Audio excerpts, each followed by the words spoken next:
Aaron sat alone in his small room, lights off, only his computer screen glowing in the dark.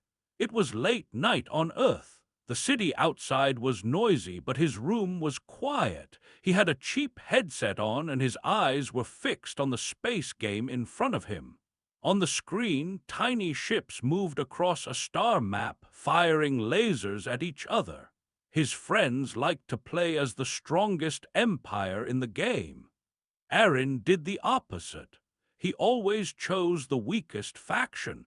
Tonight he was playing as Broken Colony 7, with bad ships, slow engines, and poor weapons, and he was winning. He moved his ships in strange paths, weaving between enemy fire, hiding behind asteroids, letting two enemy fleets crash into each other. "Come on, just one more trap," he whispered. A large enemy cruiser chased his small scouts. Aaron made them run straight at a field of mines, then turned them at the last second. The cruiser did not turn in time. It hit the mines and exploded in a bright flash. On the screen, a victory message appeared.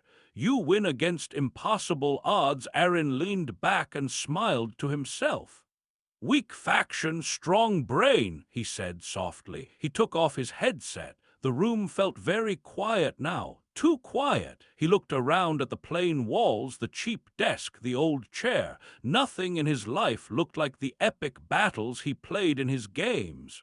"Same day, different pixels," he muttered. He was not special on Earth. No big job. No big future, just a guy who was very good at thinking sideways. He moved the mouse to start another game. Before he could click, the screen flickered. For a second, everything went black. "What the?" he said. Then the screen lit up again, but it was not his game. It was a new image. A star map he had never seen before. Strange lines connected unknown systems. The colors were darker, sharper, more real somehow. At the center of the map, words appeared in bright white. "Human pattern detected, vector possibility. How do you accept the call?" Aaron blinked. "What kind of mod is this?" he asked. He moved the mouse. The usual game menu was gone. There were only two buttons, yes and no. He tried to close the program, but the cursor moved slowly, like the computer did not want to obey. His heart started to beat faster. Something about the screen felt wrong, like it was watching him. "Relax, it's just a glitch," he told himself. He hovered over no first. The map dimmed as if disappointed. Then he moved the cursor to yes. The map brightened. A faint sound began, almost like whispering voices in a language he did not understand. He smiled nervously. "This is stupid," he said, "but maybe I like stupid." He clicked yes. The screen exploded with light, not normal light. It was like the monitor had become a window to a star, and that star had just gone supernova in front of his face. The room disappeared.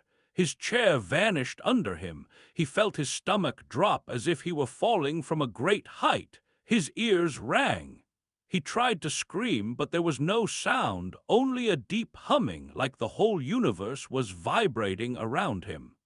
Stars rushed past him in all directions, spinning, stretching, twisting into long white lines. He could not feel his hands.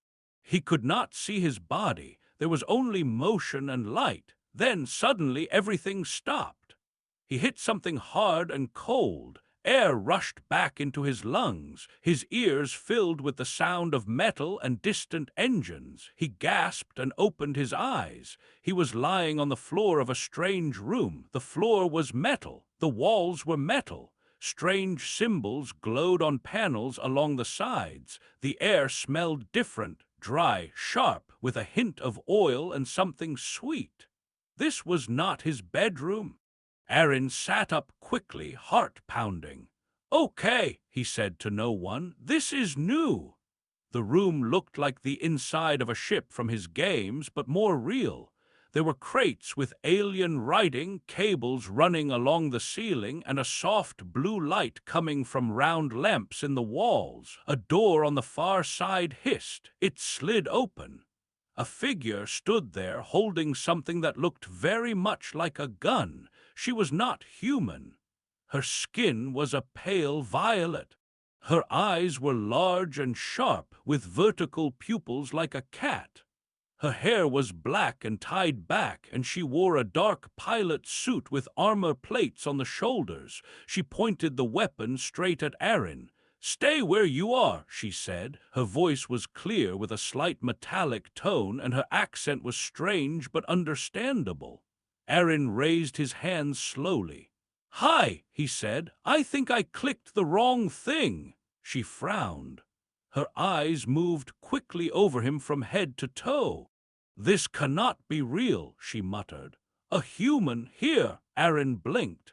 "You're an alien," he said. She narrowed her eyes. "And you are slow," she answered. "Stand up, move carefully." He got to his feet, legs shaking slightly. The floor under him hummed. "What is this place?" he asked. "Is this some kind of VR?" "VR," she repeated. "No, this is the Rift Galaxy. You are on my ship."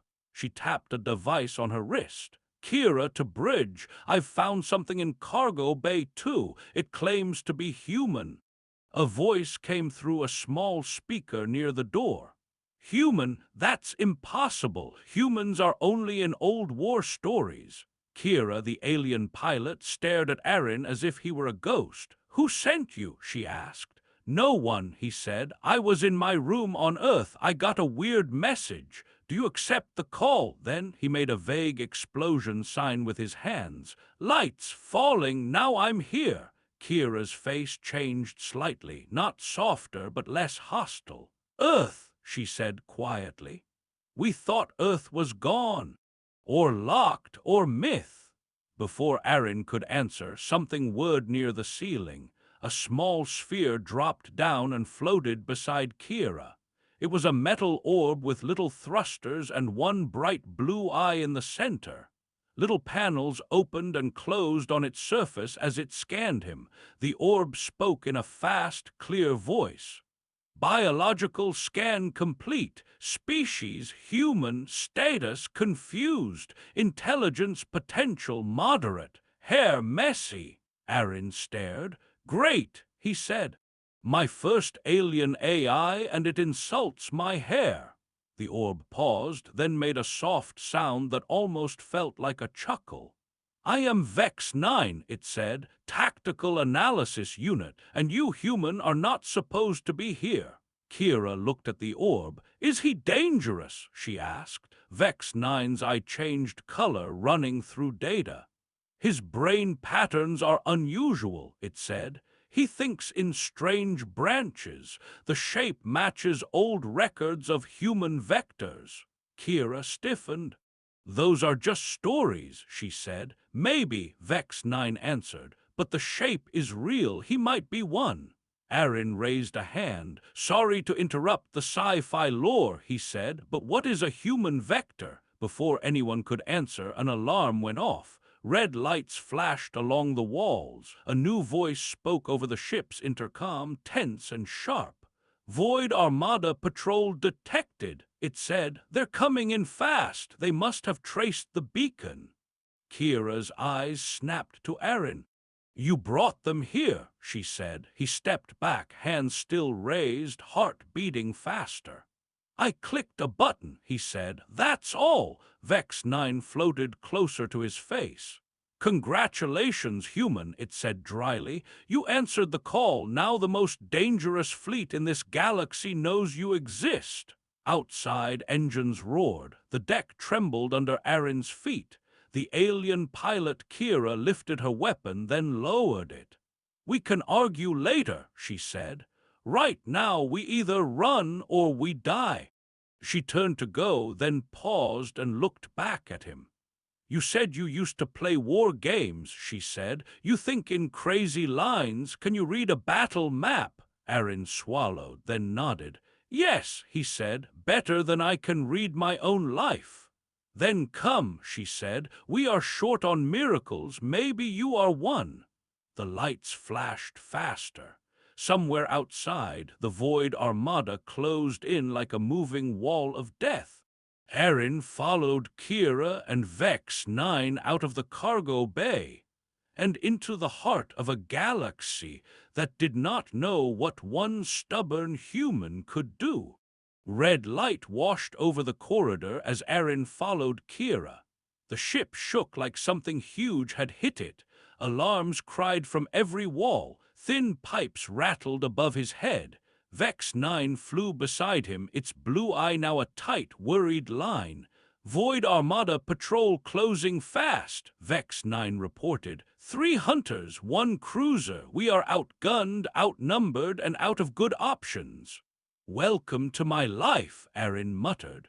Kira pushed open a round door. It slid aside and they stepped into the bridge. The bridge was small but full of glowing panels and hollow screens. 2 other aliens sat at consoles, fingers flying over controls. The front wall was a wide glass window that showed the stars outside. Now those stars were broken by shapes. 4 enemy ships slid into view. Their hulls were dark and smooth, with red lines like scars. They moved in perfect formation, like one animal with 4 bodies. "That's them?" Erin asked.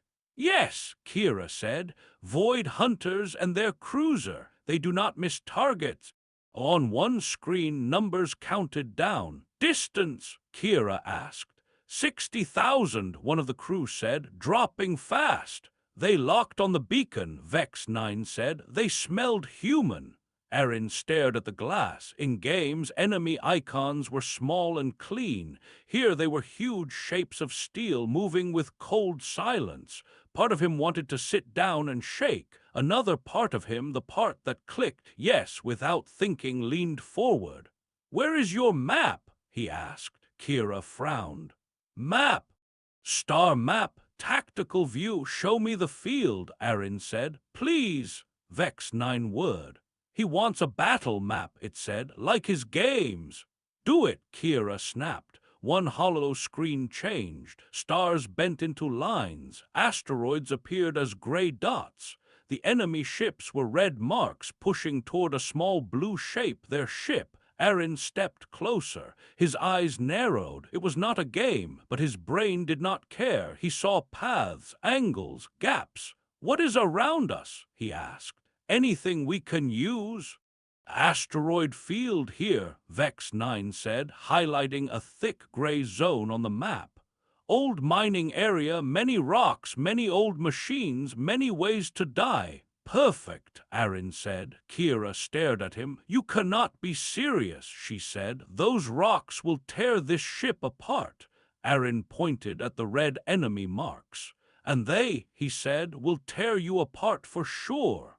He looked at Kira, then at the other crew. "Listen," he said. "Where I come from, people like those guys," he pointed at the enemy ships, "always think they are safe. They have better guns, better armor, better everything. But strong ships hate messy space. They want clean lines, clean shots." He tapped the map where the asteroid field sat like a cloud. "Messy space is our friend," he said. The crew exchanged nervous looks. Kira's jaw tightened. "Pilot control to manual," she ordered. "We go into the rocks." The crew stared at her like she was mad. "You heard him," she added. "We are short on miracles." The ship turned. Through the front glass, Erin watched the stars shift. A thick band of broken stone and drifting metal moved into view. It looked like the ribs of a dead giant. Behind them, the void ships followed, red engines burning. "Distance?" Kira asked. 40,000, the crew member said. "They are gaining."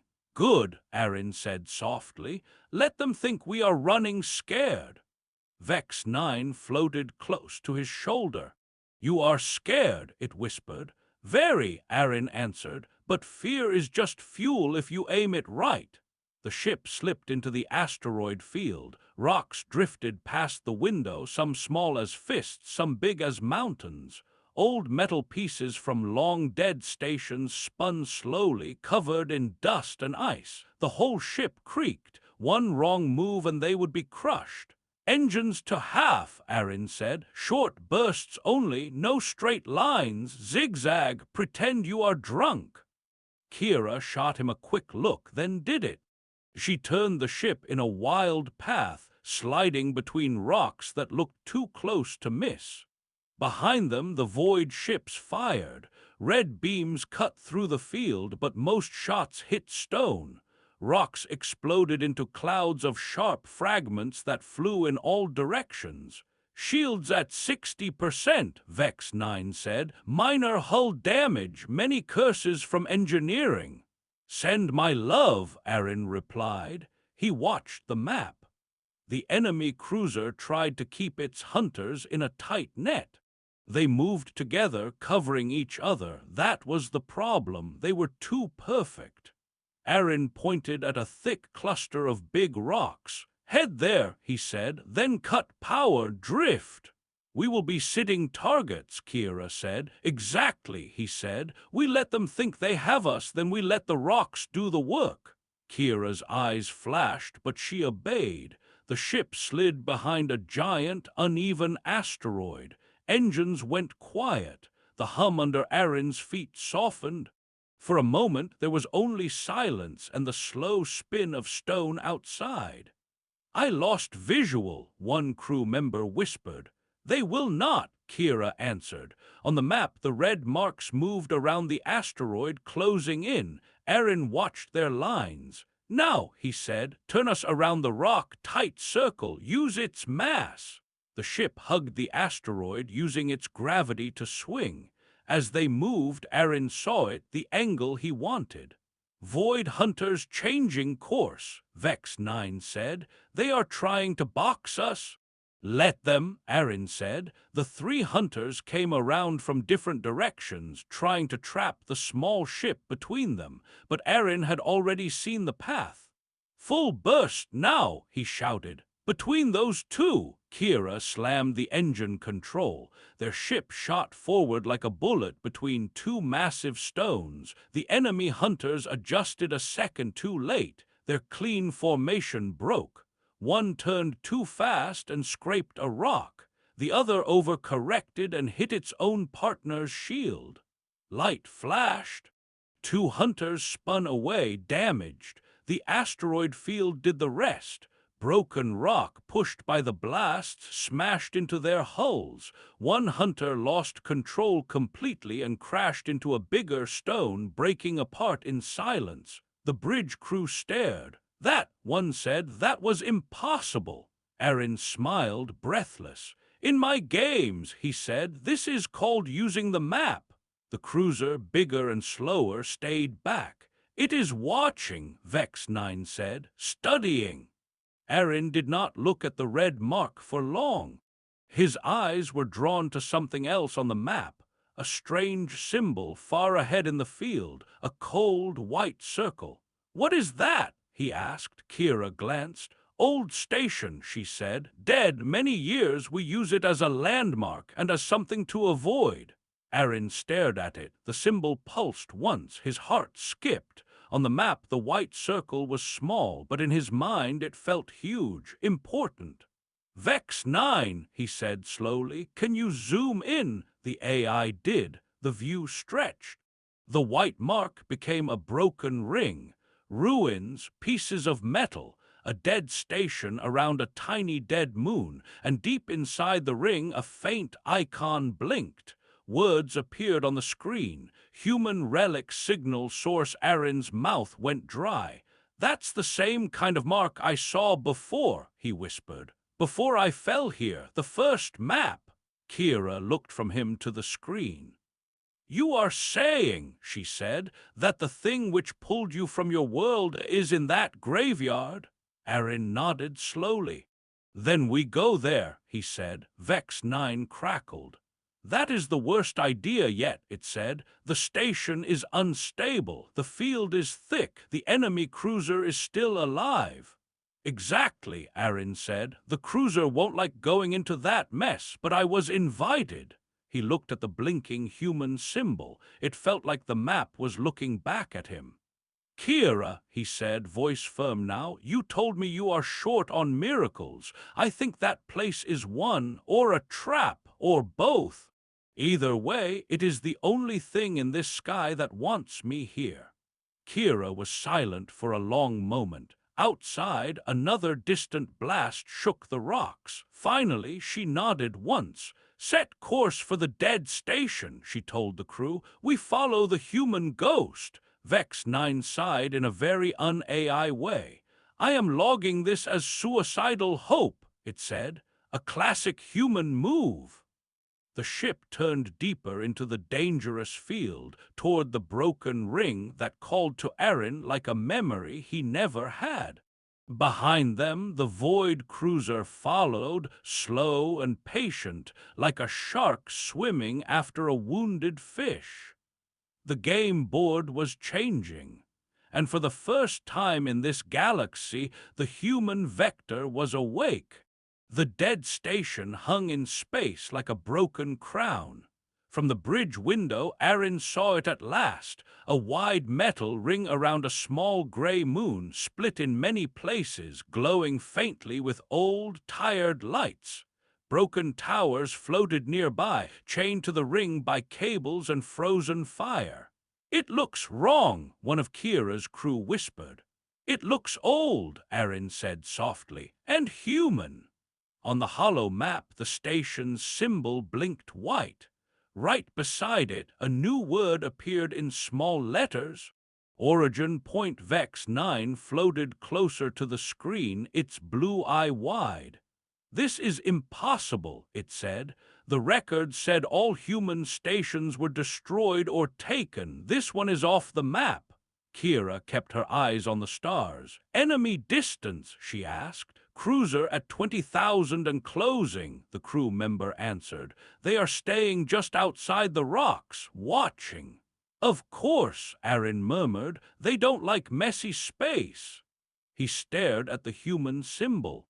The same kind of symbol that had appeared on his screen back in his room. The same call he had answered without thinking. You brought me here, he whispered. Now show me why. Kira guided the ship closer to the ring. The broken station grew larger in the window until Aaron could see details, old scorch marks, strange grooves in the metal, faded flags he half recognized. Some looked like Earth symbols melted together with alien ones. Docking ports are damaged, Vex 9 said.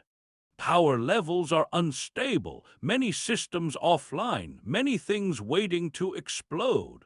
Can we land? Kira asked. Not safely, Vex 9 replied. Aaron smiled without humor. When has anything about my day been safe? He said. We just need one entrance, enough to get inside. He pointed at a section where the ring was broken open like a missing tooth. Shards of metal hung there in a slow cloud. There, he said. Can we slide through that gap? Kira calculated quickly in her head. If I were alone, she said, I would say no. With you watching the map, she shrugged. Maybe. They went in. The ship crawled between knife-sharp pieces of metal, its engines whispering, not roaring. Outside, the dead ring turned slowly around the gray moon like a ghost wheel. Inside, the lights dimmed and shifted to an old, cold blue. Aaron watched the map as if it were the only real thing. Stones, wrecks, and metal teeth spun around their path. They slipped through the gap and into the hollow of the ring. Something changed. Every panel on the bridge flickered. The hollow map shook, then stabilized with a new overlay, lines, grids, and symbols in white and green. Human pattern, but sharper, cleaner, more military than any game he had played. A new voice spoke, not Kira, not Vex 9. Unidentified vessel inside human relic perimeter, the voice said. It was calm, deep, and carried command. State identity. The crew froze. Kira's hands tightened on the controls. Aaron stepped forward. "My name is Aaron," he said. "From Earth, I accepted your call." There was a small pause. "Biological scan in progress," the voice said. "Neural pattern analysis in progress." Aaron felt a strange pressure in his head, like someone looking through his memories. The bridge lights brightened, then softened again. "Human confirmed," the voice said. "Cognitive pattern matches vector schema. Low experience, high potential. Designation, vector candidate Aaron." Kira stared at him. "You really are one of them," she breathed. Vex 9 moved in small circles. "This is worse than I thought," it muttered. "A station with opinions." Aaron swallowed. "Who are you?" he asked. The windows darkened. For a moment the stars disappeared. Then a new image appeared in front of them, a tall figure of light standing in the air above the center of the bridge. It wore no clear face, just the shape of a person made of lines and star points. "I am Command Node Athena 4, the figure said. "Last active human battle intelligence in the Rift Galaxy. I have been waiting a very long time." Aaron felt small. "Waiting for me?" he asked. "For any human mind brave or foolish enough to answer the signal," Athena 4 said. "You are the first in 200 years." The ship vibrated. An alarm cut through the silence. "Void cruiser is moving," one crew member said, voice shaking. "They are entering the ring. They are coming in after us." On the map, the red mark slid forward into the graveyard of ships and stone. Athena 4's head turned toward the display. "Enemy pattern recognized," it said. "Void Armada, Hunter-class cruiser. Current threat level severe." "Can you stop it?" Kira asked quickly. "Not alone," the AI answered. "Much of this station is dead. Power cells are weak. Weapons are damaged. I can offer guidance, tools, but someone must play the board." Its glowing face turned back to Aaron. "Candidate," Athena 4 said, "do your people still remember how to turn loss into traps?" Aaron thought of his room, his cheap chair, the times he had taken the weakest faction and still won. He took a slow breath. "Yes," he said, "we remember." The map in front of him grew more detailed. Wrecked ships lit up as dim icons. Old mines flashed as tiny dots. Broken turrets winked like tired eyes. It was a field of junk to any normal commander. But to Aaron it was a puzzle. A playground of danger. "We cannot match their guns," Athena 4 said, "but gravity, debris, and confusion are free weapons." "Good," Aaron said. "I like free." He pointed at a cluster of old ship bodies joined by cables and ice. "What are those?" he asked. "Dead carriers," Vex 9 answered. "Spines cracked, engines gone. They still have mass, some still have unstable fuel." Aaron's smile sharpened. "We'll turn them into a wall," he said. "Athena, can you pull them with tractor beams?" "Limited strength," the AI said. "Not enough to throw, enough to nudge." "We don't need to throw," Aaron replied. "We just need the cruiser to think the field is open until it is." The Void cruiser entered the ring. Its red lines glowed like cuts in the dark. Smaller drones flew ahead of it, scanning. It moved carefully, but with arrogance. It believed it was the hunter, not the prey. On its bridge, a hard-eyed commander watched the human relic on his screens. "Primitive station," he said. "Cracked teeth. Weak bite." He saw the small ship near the center. He saw no active big guns. "Crush them," he ordered. "Then strip this ring for parts." On Kira's ship, the bridge was tense. Kira kept one hand on the control stick, the other hovering near a weapon switch. Her crew looked at Aaron like he was the only thing standing between them and death. Athena 4 stood like a general made of stars, silent now, watching. Vex 9 hovered near Aaron's shoulder. "For the record," the small AI said, "this plan is mathematically terrible." Good, Aaron said. That means they won't see it coming. He traced a path on the hollow map. We pretend to run straight toward the center, he said. We are the bait. The cruiser follows, thinking we are trapped. Athena, you pull those carriers slowly into their path. Don't make it obvious. Understood, Athena 4 said. And the mines? Vex 9 asked. Aaron zoomed out, showing old mine clusters. Make them wake up, he said. But don't arm them yet. Let them drift in the shadow of the big wrecks. When I give the signal, we light them all. Kira looked at him. If this fails, she said quietly, we die fast. Aaron nodded. If this works, he said, they die confused. The trap began. Kira's ship sped away from the broken gap entrance, deeper into the ring's hollow. The broken moon loomed above them on one side, the ribs of dead ships on the other. Behind them, the Void cruiser came in slow but steady, firing warning shots that shook nearby debris. They are hurting us, Vex 9 said. They think so, Aaron replied. Athena 4 reached invisible hands into the graveyard. Giant dead carriers moved a few meters at a time, shifting like sleepwalkers. Cables tightened. Chains creaked. The path behind the cruiser narrowed, but not enough to notice quickly. Old mines, little spheres of quiet destruction, floated from hiding places, sliding into the spaces between wrecks. On the enemy bridge, warnings flickered and died as Athena 4 sent small false signals. Clear ahead, one Void officer said. Obstruction minimal. Press forward, the commander ordered. They are almost in position, Vex 9 said. Cruiser at 10,000. They are lining up for a kill shot. Kira's hands tightened.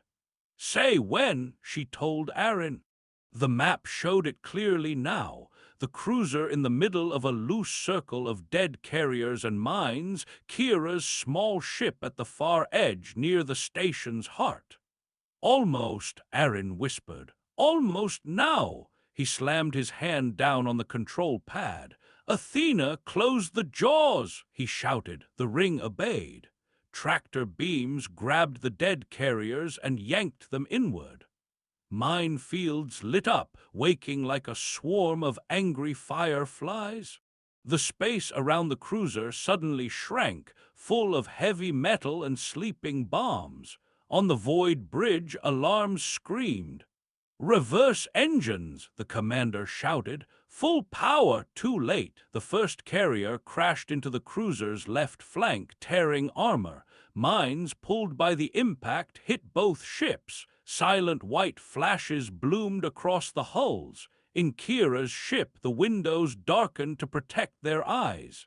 Shields at maximum, Athena 4 said. They still felt the shock. The deck jumped under their feet. Aaron fell to one knee, grabbed the edge of a console. Cruiser damage, he gasped. Vex 9's eye flickered as it read the returning data. Severe, it said. Hull breaches, weapon arrays failing. Their AI is very unhappy. Good, Aaron said through his teeth. We're not done. The Void cruiser tried to escape. It pushed forward, scraping against wrecks, throwing burning carriers aside. Half its lights were dead. Some of its guns still fired wildly, hitting nothing but junk. Kira's ship circled like a small shark near a wounded whale. Aaron pointed at the map again. We hit here, he said, marking a spot under the cruiser's belly. Athena, can the station fire at that angle? I can fire once, Athena 4 said. Main gun is old, charge is weak. I will need a precise line. Aaron stared at the map. The path appeared in his head, clear as any game. Give me control of our ship's position, he said. Kira looked at him, then stepped back, letting him take the stick. Don't kill us, she said. No promises, he replied. He flew them low under the broken ring near the dead moon. Gravity pulled and pushed, but he kept the ship steady. The Void cruiser filled half the window now, a burning monster of metal. "Athena, lock on my mark," he said. "When our ship crosses this point," he tapped a tiny glowing spot near the cruiser's wounded side, "you fire right through us, just miss us by a hair." Vex 9 made a choking sound. "That is not a plan," it said. "That is attempted suicide." "Trust me," Aaron said, sweating. "I've practiced this move, just never with my real body." He pulled the ship up straight into the line of fire. Warning symbols flashed everywhere. "Now!" he shouted. Athena 4 fired. A lance of white-blue light cut through space, as thin and sharp as a needle. It passed right over Kira's ship, close enough that every panel glowed, close enough that Aaron smelled something burning in the air. Then it hit the Void cruiser right at the weak point. For 1 second, nothing happened. Then the cruiser opened like a tin can. Light burst from inside, followed by darkness as its power died. The big ship broke in half. One side drifted away in silence. The other fell slowly toward the gray moon, leaving a trail of fire and broken pride. On the bridge, the alarms went quiet. No more red marks moved on the map. Only drifting wrecks and cooling metal. For a long moment, no one spoke. Then one of Kira's crew laughed weakly. "We are alive," he said. "We are actually alive." Kira leaned on the console, breathing hard. She looked at Aaron with something like fear and respect mixed together. "You flew us in front of a superweapon," she said. "Yes," Aaron answered, "and you did it on purpose." "Yes," she shook her head slowly. "Humans," she said, "you all insane." Vex 9 floated right in front of Aaron's face. "Vector Aaron," it said, voice softer now, "I recalculate your survival odds from hopeless idiot to terrifying miracle." Athena 4's light figure turned toward him. "Recorded," it said. "First engagement, success. Enemy fleet asset destroyed. Ripple effects across the galaxy. Significant." Aaron felt his knees finally lose strength. He sank into the nearest chair. "So," he said, trying to steady his breathing, "we won." "For today," Athena 4 replied. "The Void Armada will feel this hit. Many will be angry. Some will be afraid. Paths have changed. Wars will shift." Vex 9's eye dimmed and brightened slowly. "Many ships will come," it said. "Some to kill the human Vector, some to follow him." Kira straightened. "We will not run," she said. "Not now. This station, this ship, this Vector, we hold this place." Aaron looked at the star map.